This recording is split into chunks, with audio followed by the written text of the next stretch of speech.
Om Swastiastu. Assalamualaikum warahmatullahi wabarakatuh. Salam sejahtera bagi kita semua. Salam kebajikan, nama budaya, rahayu. Perkenalkan, nama saya Kadet Nanda Yuliana Permata Dewi dengan NIM 859039457. Prodi S1 PGSD dari UPBJJ, UT, Denpasar. Pada kesempatan kali ini, saya akan melakukan kegiatan praktikum 1 pada modul 1, yaitu ciri-ciri makhluk hidup. Adapun alat yang diperlukan pada kegiatan praktikum ini yaitu yang pertama alat tulis, yaitu pulpen, yang kedua tabel pengamatan, dan alam sekitar. Pada video ini, kita akan mengamati ciri-ciri makhluk hidup melalui beberapa contoh hewan dan tumbuhan. Yuk kita mulai dari hewan. Yang pertama ada ayam. Ayam dapat bergerak dengan berjalan dan berlari. Ayam juga membutuhkan makanan dan bernapas untuk hidup. Yang kedua, anjing.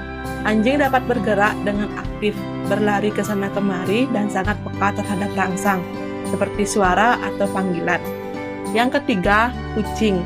Kucing juga bergerak dengan lincah, membutuhkan makanan dan dapat tumbuh dari kecil menjadi besar. Yang keempat, ada burung. Burung dapat bergerak dengan terbang menggunakan sayapnya. Burung juga bernapas dan berkembang biak dengan bertelur. Yang kelima, ada capung.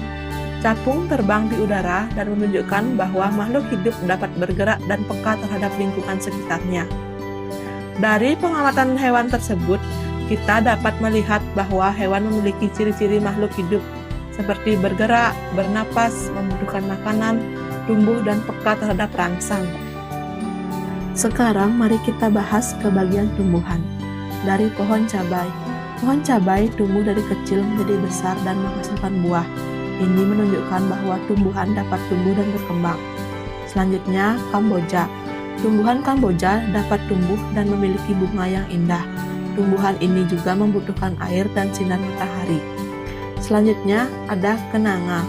Kenanga menghasilkan bunga yang harum. Ini merupakan salah satu bentuk perkembangan pada tumbuhan. Selanjutnya, talas. Talas tumbuh dari umbi di dalam tanah. Ini menunjukkan bahwa tumbuhan juga dapat berkembang biak. Yang terakhir ada bunga asoka. Bunga asoka tumbuh dengan indah dan menunjukkan bahwa tumbuhan mengalami pertumbuhan dan membutuhkan lingkungan yang baik. Dari pengamatan tumbuhan, kita dapat mengetahui bahwa tumbuhan juga memiliki ciri-ciri makhluk hidup, seperti tumbuh, bernapas, membutuhkan makanan, dan peka terhadap lingkungan. Jadi dapat disimpulkan bahwa hewan dan tumbuhan sama-sama merupakan makhluk hidup karena memiliki ciri-ciri seperti membutuhkan makanan, bernafas, tumbuh, berkembang biak, dan peka terhadap rangsang.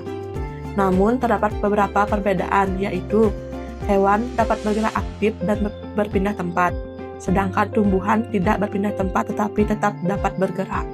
Selain itu, hewan tidak dapat membuat makanan sendiri, sehingga harus mencari makanan, sedangkan tumbuhan dapat membuat makanannya sendiri melalui proses fotosintesis.